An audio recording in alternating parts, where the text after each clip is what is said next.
Upo utaratibu ambao ni wa pande zote kwamba ada zile zinasaidia hivi vyuo ama taasisi ziweze kujiendesha, hasa zile ambazo hazipokei ruzuku ya serikali kwa kiwango cha kuweza kujiendesha. Lakini upo ukweli kama ambavyo mheshimiwa mbunge alivyosema wa kwamba inatokea katika baadhi ya wanafunzi anakwama kabisa kutokana na mazingira alikotokea. Sasa utaratibu ambao umekuwa ukitumika miaka mingi, hata enzi ambapo hapakuwa na elimu bila ada, ilikuwa ni wanafunzi kuruhusiwa kufanya mitihani, lakini watakapotakiwa kuchukua vyeti vyao watalazimika kulipa kwanza zile ada ambazo hawakuwa wamezilipa.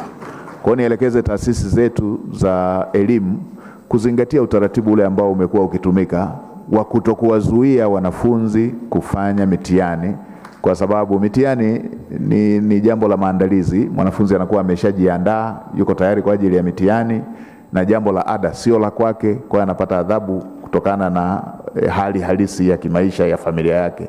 Ile ni jambo ambalo si jema.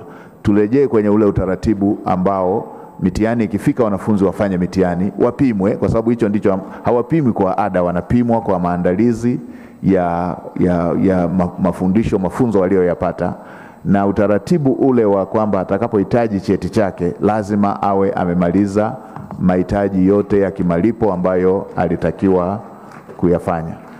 Sambamba na hilo, taasisi hizi waendelee kuongea na wazazi mara kwa mara, kuwakumbushia kwamba kuna mahitaji ya kifedha ambayo mwanafunzi wao ama mtoto wao hajamalizia, ili waweze kuweka utaratibu wa kuweza kuyalipa bila kuathiri masomo ya mwanafunzi. Mheshimiwa Spika, anayelipa ada anakuwa mzazi, sio mwanafunzi.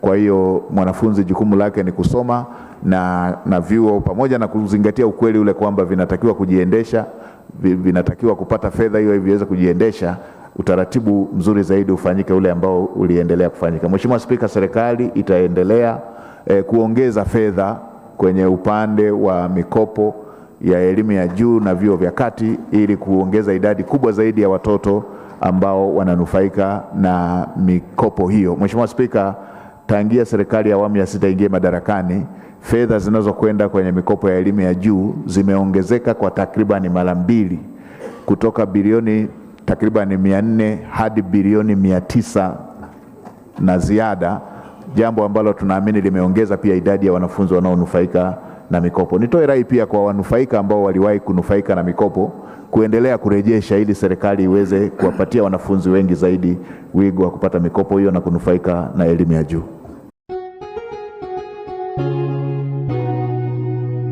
Kasako Media, tunaangazia maisha, tunaandika kesho.